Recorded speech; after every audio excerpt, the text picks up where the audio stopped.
Hello বন্ধুরা, আশা করছি সবাই ভালো আছো। তো রান্নার জন্য সব কিছু দেখো গুছিয়ে নিচ্ছি। আজকে রান্না করব পটল চিংড়ি, আরও করব আলু উচ্ছে ভাজা আর একটু ঢ্যাঁড়সের চচ্চড়ি। পটলগুলো কেমন পেকে পেকে গেছে, তাই বীজগুলো ফেলে দিলাম। সবজির যা দাম, কোনো কিছুই ফেলা উচিত না। তেলের মধ্যে কালো জিরে দিয়ে আমি আলু উচ্ছেটা ভেজে নেব, আর এদিকে চিংড়ির ওপরের অংশটা ফেলে দিচ্ছিলাম, তাহলে খেতে সুবিধা হবে।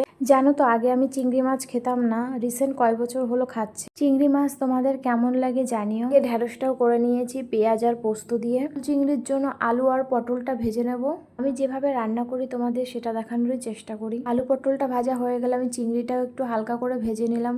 না ভাজলেও হতো, তবে আমি একটু ভেজে নিলাম। তো মশলার মধ্যে যা যা দেয় সব দিয়ে ভালো করে কষিয়ে আলু পটল চিংড়িটা দিয়ে দিলাম। তাতে একটু ধনে গুঁড়ো আর একটু চিনিও দিয়েছিলাম। নামানোর আগে গরম মশলা দিয়ে নামিয়ে নিয়েছিলাম।